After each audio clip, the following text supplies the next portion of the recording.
Hey guys, it's TheFrXion here, Tiger Tank 12. How are you gonna call me? I don't really care, and welcome back to World of Tanks. It is Wednesday, and the sun outside is scorching hot. It's brutally hot at the moment, but to be fair, the last couple of days it was nice and cool, and I already miss it. To be fair, yeah, we are very indecisive with the weather. We don't know what we want. When it's too hot, it's too hot. When it's too cold, it's too cold. We're never really happy. So let's just put it at that.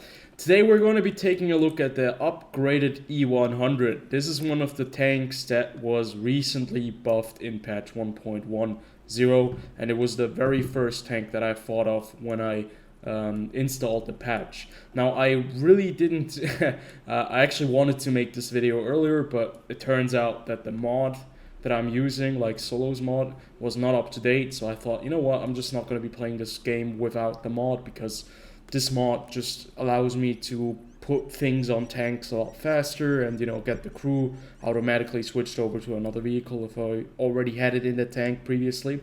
And it turns out the mod is not up to date, so I didn't really get into the game immediately.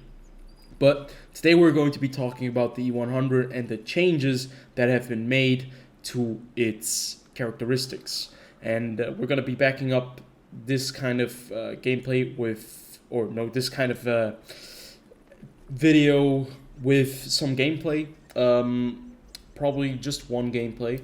And we're going to be talking about if it is enough, if it now is a competitive vehicle at tier 10, or, you know, if it's completely off the mark still. Because E100, let's be real, let's be honest, this tank used to have a huge problem with its turret being, you know, completely vulnerable to high explosive anti-tank ammunition or APCR shells from other tier 10 vehicles that had like 300 millimeters of pen, which is kind of on the lower end. Even the E100 has like 334 millimeters of pen with the heat shells.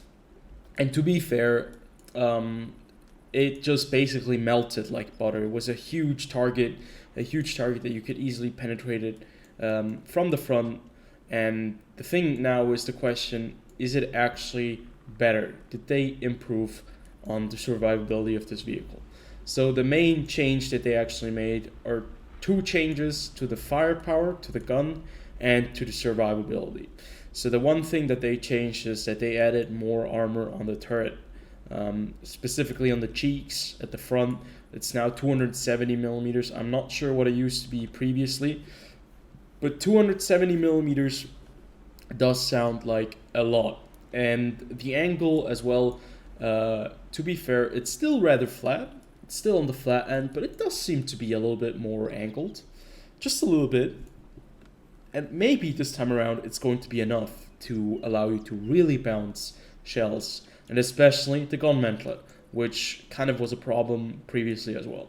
Now the upper bar right here, this bar, this viewport, and I don't even know what kind of shit that is over here. I think other viewports, maybe binoculars or that kind of good stuff. I'm not sure if it's still a weak point. I have not really been shot there yet, but I have taken this puppy out into battle and I've noticed several things. Now, the other big improvement that they've made is actually on the gun. They have changed the statistics or the characteristics around. Now, the dispersion is worse. Previously, it had like better dispersion at 100 meters instead of the 0.37. But it has now better aim time. 2.48 seconds to get this gun fully aimed in. So what Wargaming want us to do is they want us to play this tank as a close quarter heavy tank brawl and not like a sniper, obviously. And I can totally understand how they're trying to achieve that by, you know, giving you better turret armor and giving you better aim time while decreasing the accuracy so that you cannot be as effective at sniping as you are in close quarter combat. So obviously, other than that, the weak spots have not changed. The lower hull right here, the lower part, is still a major weak spot of this tank. I think 200 millimeters thick. Then obviously this side armor on this vehicle is 120 with a little bit of added spaced armor right there and right there. That's what always has kind of been part of this vehicle. And the rear is still 115 millimeters thick. So all in all, we have gotten an upgrade, a slight decrease in accuracy, and other than that, mostly buffs. But the question now is it good enough? Is it enough to go up against tier 8s, not tier 8s, excuse me, tier 10s, tier 9s, and tier 8s to really be this kind of monster that the mouse now is, and that it can be in a similar kind of category as maybe the Object 705. But we don't want that. We don't want tanks without weak spots on the turret. We want tanks that have weak spots, but that are still quite survivable if they have to use their armor.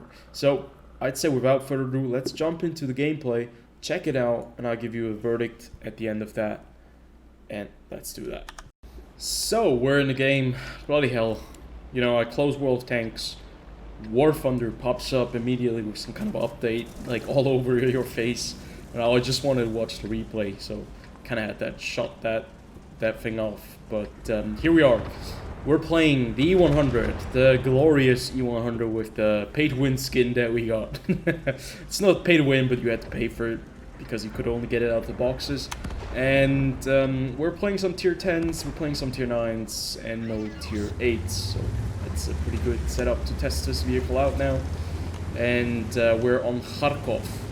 And you can see that I have already committed to this tank by telling the people that if it is not godlike now, I will burn down the Wargaming headquarters.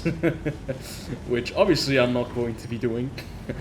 If it is good tank or not, we cannot really say yet. But I've played a couple of rounds in the vehicle, and I think I was a little bit hyper aggressive in some of them because, you know, I want to try out the armor on the turret. I was like, come on guys, shoot me. Turns out I was like angled quite badly towards them, so they just shot my side. And yeah, I got like annihilated in the very first round I played. Got a lot of spotting damage though, but in close quarters I kind of missed shots that I was going mad. Like RNG was just not on my side. And I was kind of worried for a second, but then I had some other games, and it turns out the gun still works. You just need to know how to use it. That's basically E100 lingo for, obviously, gun is kind of shit, but if you trust enough in the game and in German armor superiority, you can make it work. So you can see we're moving into this kind of alleyway, trying to flank, being aggressive again, because I know I have two tank destroyers in the back, I have a heavy tank in the back. I can actually move up here, go into this ditch, and use the turret armor that I now do possess as my strong suit, and, you know, put some pressure on these guys, because we do not want a boring game. We do not want to, you know, be sitting in the back and sniping. But right there we get a nice shot off at the E100 at the side turret, doing 735 damage. I'm not sure if they increased the alpha. No, 750 still the same. And we take a very bad shot by the T10. Now that was something that I did not really pay that much attention to. I was a bit too aggressive, and this is another big mistake that we make right here. Just pause it for a second. I take a massive damage penalty right there. I just take like 2 shells in total, something along the lines of 1,004 or 500 damage.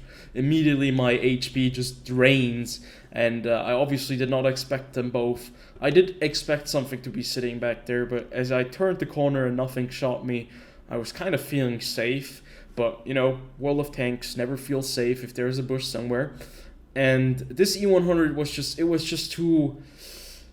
it was a bait, basically, for me. It was bait. So he was turning in, I knew I can get a shot off at him. I can just, you know, get like some additional damage to maybe 800 that I almost did right there, 799.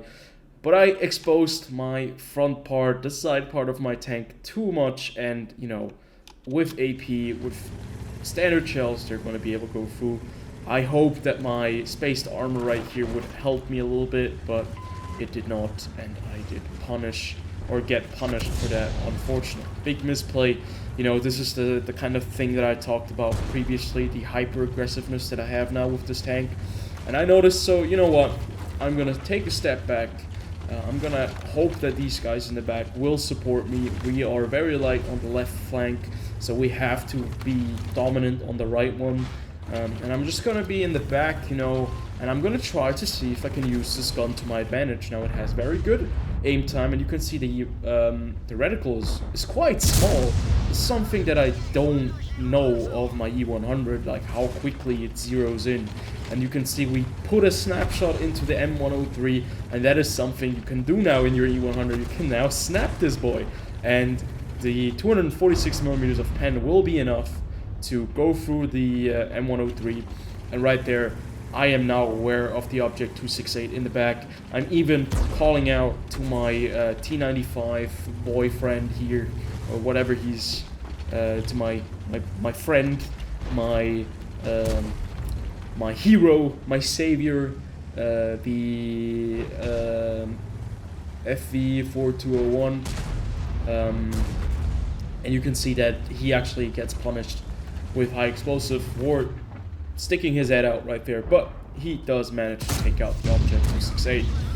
Having taken out the object 268, we're going to be able to now effectively engage these three guys without being, you know, bothered by anything in the back, and that's what we're going to be doing right here. It always helps to have a chieftain right next to you, since that thing is just super overpowered. And I really wanted to do damage, so I picked the T10. He goes down, angles the armor downwards, which gives us the opportunity to actually hit him.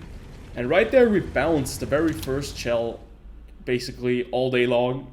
And it's a heat shell that the E100 has fired, and he placed it right on our gun mantlet. That is something that previously would have penetrated our tank, but now, well, as you can see, it bounced. So there are certainly some changes that do make a difference, and we totally survive. And now we're in a kind of a tough spot, because this FV really wants us. You can see that this chieftain wants to take us out, and that's like the weak spot, the lower plate. Obviously he's going to be able to do it. I'm wiggling right here. I hope he puts his shot somewhere in my tracks. He does. He tracks us, but he does not penetrate us. And also, this is the very first chieftain that is not spamming premium APCR at me, so, you know, thumbs up for that. And I've loaded high explosive because I want to be the cheeky little bugger that goes around the corner and then, you know, unloads a massive high explosive shell into your asshole, so that you kind of feel the after effect, like as if you had like Taco Bell the day previously.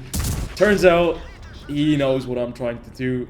I am not able to pen his sides, unfortunately, right there, and we get taken out of the game. But still, in the end, it's a win. We've seen that the E100's offensive capabilities in close quarter combat is still alive and very well, but it's still kind of awkward with the armor. But saying that, it was basically a major misplay on my part. The few times I took the damage was basically just overextending myself, being too aggressive. But it turns out the hull armor has not changed at all, so keep that in mind. Hull armor is nothing to write home about, and I have the feeling that people have noticed that the turret armor is no longer the major weak spot of this tank, but has been buffed a bit. So it turns out that the gun mantler now is stronger, the turret is stronger as well. And the thing is now, if you can go hull down with this tank, you might be doing a lot better than previously. But your aim time is better, your accuracy is kind of worse, so you have to keep that in mind. But all in all, I think it's a change that is definitely going in the right direction. I need to play more to give a final verdict on how the E100 is kind of behaving now. But it's getting there. We know that the German tanks were massively underpowered. The Tiger 2, the Tiger 1, both of these vehicles were just kind of toast whenever they got into an equal tier battle, where anything out there had like the new experimental kind of shapes and armor types and guns that the Tiger 2 and the Tiger 1 just didn't have, because obviously they're World War II tanks that were supposed to face Shermans and all that kind of stuff. But it's a first start, and we'll have to see if the turret armor is thick enough now. But I think it gives you a little bit more flexibility to, get this tank more into positions where you can be a danger in hull down, where you previously were just a big shooting. What was that called? Pinata, exactly. So yeah, I think the changes are good. We'll have to see just how good they are in the end. Maybe people will just find a way through. I mean, premium shells will still probably be able to go through the turret armor if you do not angle it good enough, because it's still very flat. But I think the angle has changed a bit. I'm not sure. I think they changed something about the angle. But I would love to hear your guys' opinion. What do you think? Do you think the E100 has changed in its appearance, in its characteristics? Is it better now for you guys? Have you played it even at all? Do you still like the E100, or have you completely moved on from it? And yeah, I'll love to hear your guys' opinion, and I see you guys on the next one.